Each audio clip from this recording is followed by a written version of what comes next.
আসসালামু আলাইকুম। ইসমত মিলি স্বাগত জানাচ্ছি এনটিভির মধ্যরাতের খবরে। ক্রাউন সিমেন্ট শিরোনাম দেখছিলেন, এবার পুরো খবর। শনিবার পবিত্র ঈদ উল ফিতর। ঈদ উদযাপনের শেষ মুহূর্তে আপন নিরে ফিরছে মানুষ। সঙ্গে আছে সময়মতো গাড়ি না পাওয়ার ভোগান্তি। বাস মালিকরা যুক্তি দিলেও বাড়তি ভাড়াতেই ঢাকা ছাড়ছেন তারা। দুর্ঘটনার প্রভাবে ট্রেনে রয়েছে শিডিউল ভোগান্তি। লঞ্চেও যাত্রীদের ভিড়। তামজিদ সুমনের রিপোর্ট। গাবতলী ও কল্যাণপুর বাসস্ট্যান্ড থেকে মূলত উত্তরাঞ্চলের মানুষজন যাতায়াত করেন। ঈদের কারণে বাস টার্মিনালগুলোতে ঘরমুখো মানুষের বাড়তি চাপ সামাল দিতে কিছুটা বেগ পেতে হয়েছে বাস মালিকদের। তবে অনেক পরিবহন মালিক এটাকে সুযোগ হিসেবেও কাজে লাগাচ্ছেন, আদায় করেন বাড়তি ভাড়া। আগে নিচে 350, এখন নিচে 600 টাকা।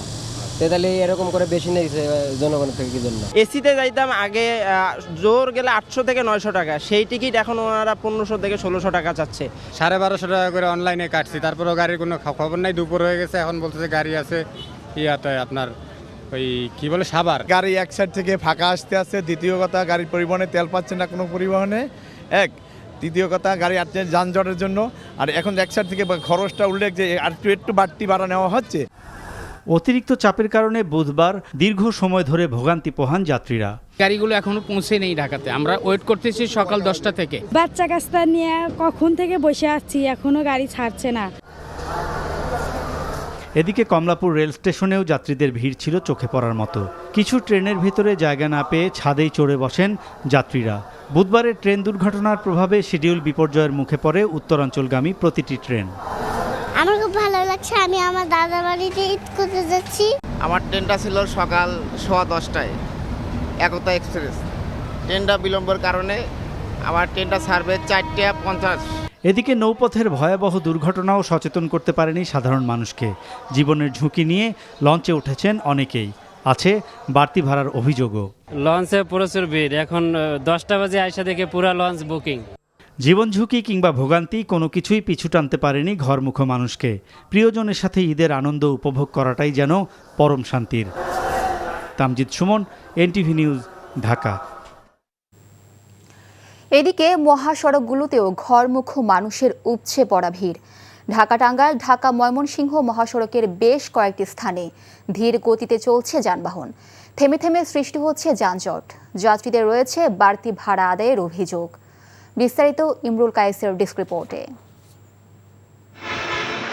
সন্ধ্যার পর থেকে সড়ক মহাসড়কগুলোতে যানবাহনের চাপ বেড়েছে দ্বিগুণ। ঢাকা টাঙ্গাইল, ঢাকা ময়মনসিংহ কিংবা ঢাকা আরিচা মহাসড়কের বিভিন্ন স্থানে যানবাহনের দীর্ঘ সারি। উত্তরাঞ্চলগামী ঘরমুখো মানুষের চাপে ঢাকা টাঙ্গাইল যমুনা সেতু মহাসড়কের কালিয়াকৈর চন্দ্রার কয়েক কিলোমিটার রাস্তায় যানবাহনের দীর্ঘ সারি। থেমে থেমে সৃষ্টি হচ্ছে যানজট। মহাসড়কের বিভিন্ন স্থানে সৃষ্ট যানজট নিরসনে তৎপর সেনাবাহিনী সহ বিভিন্ন আইনশৃঙ্খলা বাহিনীর সদস্যরা। নারীর টানে নিরে ফেরা যাত্রীদের চাপে ধীরগতিতে যানবাহন চলছে সিরাজগঞ্জের যমুনা সেতু পশ্চিম মহাসড়কে। অনেকটাই স্বাভাবিক রয়েছে ঢাকা চট্টগ্রাম, ঢাকা সিলেট মহাসড়কের যান চলাচল। স্বস্তিতে বাড়ি ফিরছেন এ পথের যাত্রীরা। সারাদিনের মতো সন্ধ্যায়ও ঢাকা মাওয়া এক্সপ্রেসওয়ে ও পদ্মা সেতুর মুন্সিগঞ্জের মাওয়া প্রান্তে যানবাহনের চাপ থাকলেও দ্রুত টোল দিয়ে ছুটছে ঘরমুখা মানুষ। এর আগে সকাল থেকে বিকাল পর্যন্ত বিভিন্ন সময়ে যমুনা সেতু সংযোগ সড়কে একাধিক গাড়ি বিকল হওয়ায় ঢাকা টাঙ্গাইল যমুনা সেতু মহাসড়কের 25 কিলোমিটার এলাকায় ছিল যানবাহনের ধীরগতি। গাড়ি ভাড়া বেশি, যাইতে পারতেছি না, ডাবল ভাড়া। আগে তো যে কোনো জায়গাতে গাড়ি যেতে পারতাম, যে এক গাড়িতে যায় বাড়িতে, কিন্তু এরকম ভাবে গাড়ি পাইতেছি না। আমাদের 200 টাকা ভাড়া, 500 টাকা দাবি করছে। আমরা এতে খুব আমাদের খুব কষ্টকর হইতেছে। চন্দ্রাতে শুধু জাম, তাছাড়া কোথাও জাম নাই, কিন্তু ভাড়া একটু বেশি। গত বছরের থেকে আবার ভালো আছি, এবার সুস্থভাবে আল্লাহ ভালোই নিয়ে এসেছি। কোনো ধরনের ভোগান্তি ছাড়াই মানিকগঞ্জের পাটুরিয়া দৌলদিয়া ফেরিঘাট দিয়ে বাড়ি ফিরছেন দক্ষিণ পশ্চিমাঞ্চলের যাত্রীরা। Imrul Kayes, NTV news desk. দেশের আকাশে কোথাও শাওয়াল মাসের চাঁদ দেখা যায়নি। আগামী শনিবার উদযাপন হবে পবিত্র ঈদ উল ফিতর। পবিত্র ঈদ উল ফিতরের তারিখ নির্ধারণ এবং 1447 হিজরি সনের শাওয়াল মাসের চাঁদ দেখা পর্যালোচনায় সন্ধ্যায় জাতীয় মসজিদ বাইতুল মুকাররমে ইসলামিক ফাউন্ডেশনের সভাকক্ষে জাতীয় চাঁদ দেখা কমিটির বৈঠক হয়। এতে সভাপতিত্ব করেন ধর্মমন্ত্রী কাজী শাহ মোফাজ্জল হুসাইন কায়কোবাদ। সভা শেষে তিনি বলেন, বৃহস্পতিবার বাংলাদেশের আকাশে কোথাও শাওয়ালের চাঁদ দেখা না যাওয়ায় শনিবার দেশে ঈদ। জাতীয় চাঁদ দেখা কমিটির সভা অনুষ্ঠিত হয়। বাংলাদেশ আবহাওয়া অধিদপ্তর ও মহাকাশ গবেষণা দূর অনুধাবন প্রতিষ্ঠান হতে প্রাপ্ত তথ্য নিয়ে পর্যালোচনা করে দেখা গেছে যে বাংলাদেশের আকাশে পবিত্র শাওয়াল মাসের চাঁদ দেখা যায়নি। আগামী 1 শাওয়াল 1447 হিজরি 7 চৈত্র 1432 বঙ্গাব্দ 21 মার্চ 2026 তারিখ শনিবার সারা দেশে পবিত্র ঈদ উল ফিতর অনুষ্ঠিত হবে ইনশাআল্লাহ। কড়া নিরাপত্তার মধ্য দিয়ে এবার জাতীয় ঈদগাহে অনুষ্ঠিত হবে ঈদ উল ফিতরের জামাত। একই জামাতের রাষ্ট্রপতি মোহাম্মদ শাহাবুদ্দিন ও প্রধানমন্ত্রী তারেক রহমান নামাজ আদায় করবেন। ঈদগাহ পরিদর্শনে এসে স্থানীয় সরকার প্রতিমন্ত্রী জানান, নারী পুরুষ একত্রে প্রায় 40,000 মুসল্লির একসঙ্গে নামাজ আদায়ের ব্যবস্থা থাকছে। ঈদ জামাতকে ঘিরে কোনো নিরাপত্তার শঙ্কা দেখছেন না ভারপ্রাপ্ত ডিএমপি কমিশনার। সেলিম মালিকের রিপোর্ট। ঈদের আনন্দ কেবল নতুন জামা, খাওয়া দাওয়া কিংবা উল্লাসের মধ্যে সীমাবদ্ধ নয়, বরং আসল সৌন্দর্য লুকে আছে ভেদাভেদ ভুলে ধনী গরিব একত্রিত হওয়ার মধ্যে। এবার জাতীয় ঈদগাহে সব শ্রেণী পেশার প্রায় 40,000 মানুষকে সঙ্গে নিয়ে ঈদ উল ফিতরের নামাজ আদায় করবেন রাষ্ট্রপতি মোহাম্মদ শাহাবুদ্দিন ও প্রধানমন্ত্রী তারেক রহমান। তাই ঈদগাহ এলাকা জুড়ে সাজ রব। ঈদগাহ পরিদর্শন করে স্থানীয় সরকার প্রতিমন্ত্রী জানালেন, ঈদ উল ফিতরে জাতীয় ঈদগাহে প্রথম জামাত অনুষ্ঠিত হবে সকাল 8:30টায়, আর অতিবৃষ্টি হলে প্রধান জামাত অনুষ্ঠিত হবে বায়তুল মোকাররমে।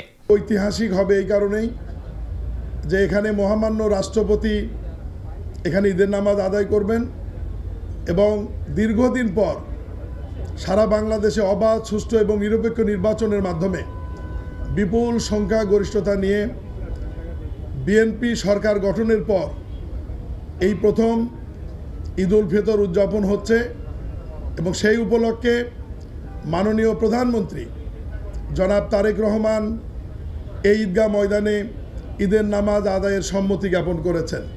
ডিএমপি কমিশনার জানালেন, জাতীয় ঈদগাহ ঘিরে নিশ্চিত নিরাপত্তা নিশ্চিত করা হচ্ছে। প্রবেশ গেট সমূহে তল্লাশির জন্য আর্চওয়ে এবং মেটাল ডিটেক্টর থাকবে। পুরো জাতীয় ঈদগাহ ময়দান সহ আশেপাশের এলাকায় সিসি ক্যামেরা দিয়ে মনিটরিং করা হবে এবং এখানে পুলিশ কন্ট্রোল রুম থেকে সিসি ক্যামেরা সার্বক্ষণিক মনিটরিং করা হবে। ঈদগাহ ময়দানে আসার প্রধান 3টি রাস্তার প্রবেশ মুখে রোড ব্যারিকেড থাকবে, যাতে অন্যান্য গাড়ি এই ঈদগাহ ময়দানের আশেপাশের রাস্তায় না আসে।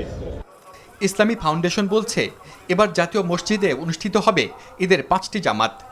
সকাল 7টায় অনুষ্ঠিত হবে প্রথমটি, এরপর পর্যায়ক্রমে সকাল 8টা, 9টা, 10টা ও সকাল 11:15টায় অনুষ্ঠিত হবে বাকি 4টি জামাত।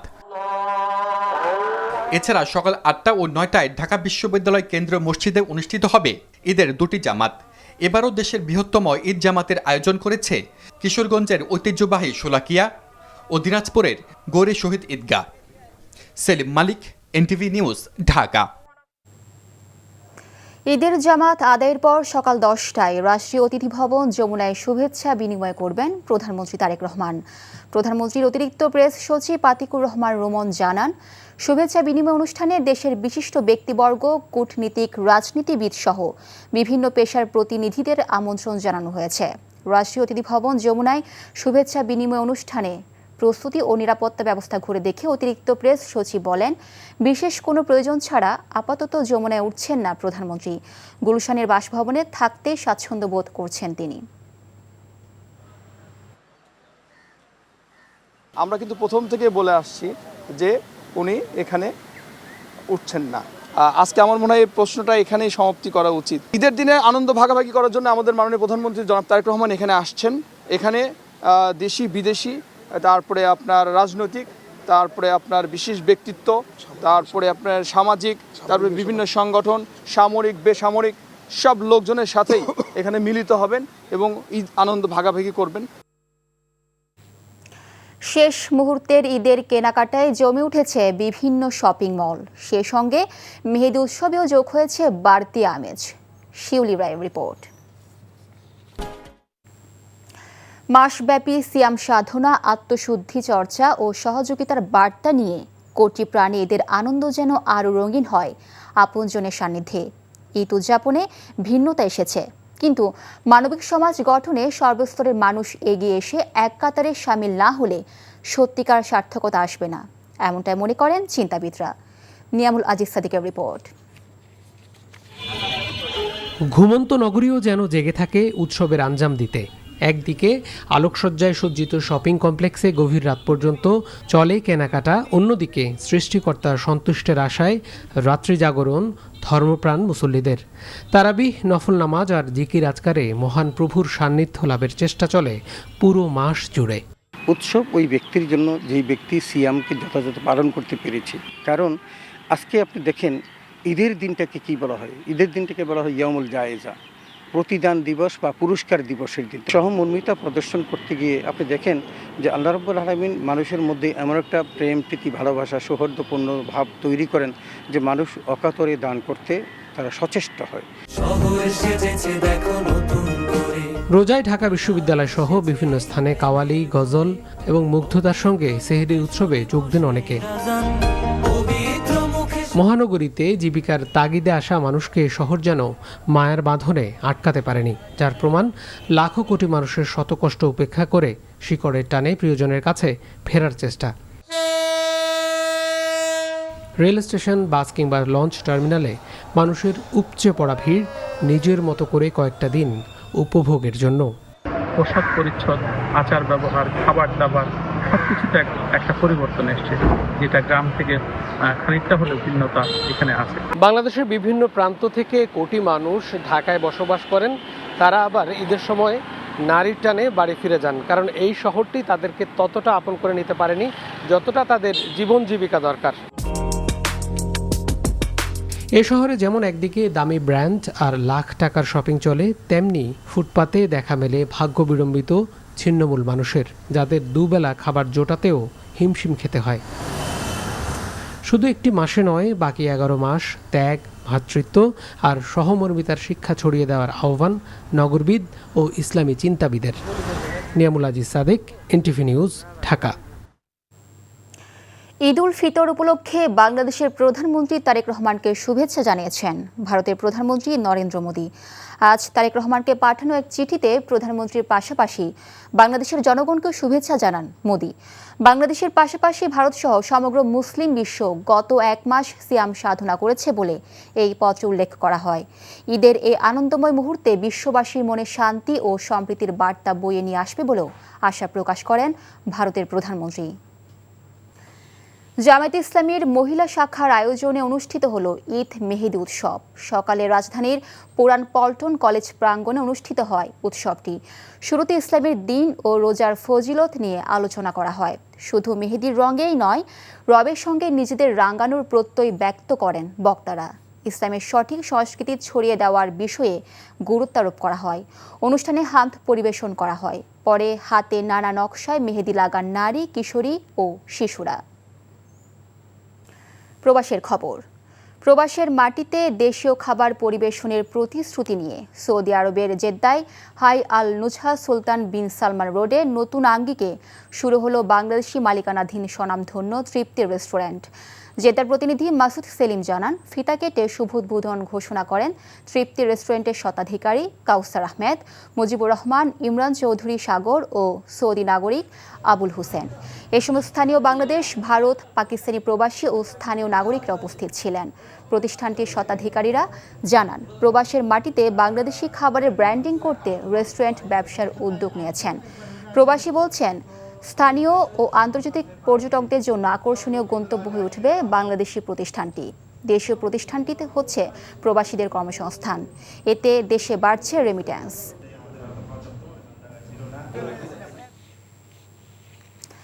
Bangladesh international school English medium জেদ্দার উদ্যোগে স্কুলের কর্মকর্তা, কর্মচারী ও অভিভাবকদের সৌজন্যে মাসব্যাপী ইফতারের আয়োজন করেন স্কুল পরিচালনা পর্ষদ। ইফতারের আগে পবিত্র কোরআন থেকে তেলাওয়াত এবং সিয়াম সাধনার ফজিলতের উপর পবিত্র কোরআন ও হাদিসের আলোকে বয়ান করেন স্কুলের প্রিন্সিপাল মতিউর রহমান। স্কুল পরিচালনা পর্ষদের চেয়ারম্যান আব্দুল্লাহ নাসির জানান, সমাজের সুবিধাবঞ্চিত মানুষের পাশে দাঁড়ানো এবং ভ্রাতৃত্বের বন্ধন রাখাই তাদের মূল লক্ষ্য। এ সময় উপস্থিত ছিলেন ভাইস চেয়ারম্যান কাজী আসাদ সহ স্কুল পরিচালনা পর্ষদের সদস্য ও স্কুলের কর্মকর্তা কর্মচারীরা এবং অভিভাবকরা।